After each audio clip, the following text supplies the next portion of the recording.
Candidate से या sitting MLA से जिनके पास फोन आया है? इसमें अभी तक ज्यादातर सिटिंग एमएलए हैं। और कौन किसकी तरफ से आ रहे हैं, कुछ बता सकते हो उसके बारे में? मतलब किसके बारे में आ रहा है, मैं नहीं समझा। भारतीय जनता पार्टी की तरफ से आ रहा है और किसकी तरफ से आ रहे हैं वो समय पे खुलासा करेंगे उसका। भारतीय जनता पार्टी की तरफ से आ रहा है। सर, इसके अलावा एक सवाल है। रामगोपाल यादव जी ने ये कहा कि इंडिया गठबंधन को अगर कोई हरा रहा है तो कांग्रेस हरा रहा है, और केजरीवाल जी के लिए जिस तरह की भाषा मोदी जी भी इस्तेमाल नहीं करते हैं वैसी भाषा तो राहुल गांधी इस्तेमाल करते हैं। तो ये तो सर्वविदित सत्य है, कोई छिपा तो है नहीं।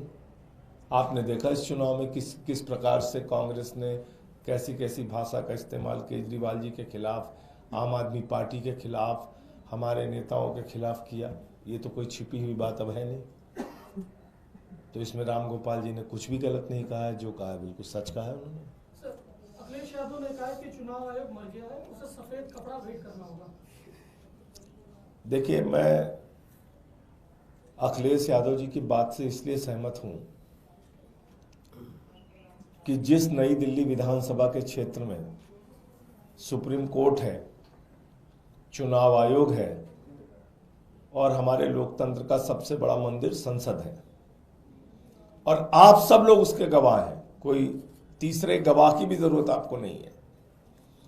संसद से 100 मीटर की दूरी पे हमारे कार्यकर्ताओं को मारा पीटा गया। एक झुग्गी में वहां महिलाओं के साथ अभद्रता की गई। संसद से 2-4 किलोमीटर के दायरे में चुनाव आयोग के नाक के नीचे पैसे बांटे गए, दारू बांटे गए, साड़ियां बांटी गई, जूते बांटे गए, लोटे बांटे गए, खुला खेल चला। स्याही लगाई गई 2-2 हजार रुपए देके। चुनाव को मजाक बना दिया गया। हर मोर्चे पे जा जाके हम लोगों ने लड़ाई लड़ी।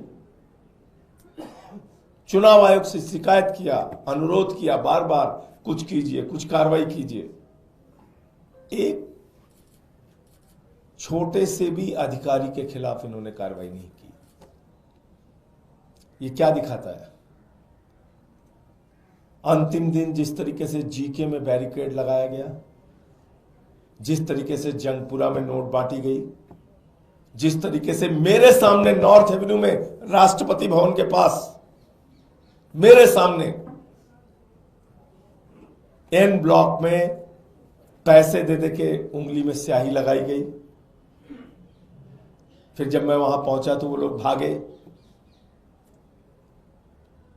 तो आप अंदाजा लगा सकते हैं कि चुनाव आयोग के बारे में अगर अखिलेश यादव जी ऐसी टिप्पणी कर रहे हैं तो उसके पीछे का दर्द क्या है। मिल्कीपुर में बीजेपी का नेता खुलेआम आके कह रहा है कैमरे पे, 6 वोट डाल के आया हूं। सुना नहीं सुना आपने? 2 केंद्रीय मंत्रियों के घर में, यही दिल्ली के अंदर 33 वोट, 26 वोट, 27 वोट सांसदों के घर में बीजेपी के, जिनके घरों में लोकसभा में 2 वोट 4 वोट हुआ करते थे, अचानक विधानसभा में 33 वोट, 35 वोट। कुछ बोला चुनाव आयोग ने? कोई कार्रवाई की आपने देखा कहीं? अब बताइए। शुरुआती दौर में जब हम लोग मिले थे तो उन्होंने जरूर कार्रवाई की, फिर कहां से उनके ऊपर प्रेशर आया, क्या हुआ मुझे नहीं मालूम। फिर एकदम से चुनाव आयोग, जिसको कहते हैं कोमा की अवस्था में चला गया, फिर वहां से नहीं निकल पाया वो।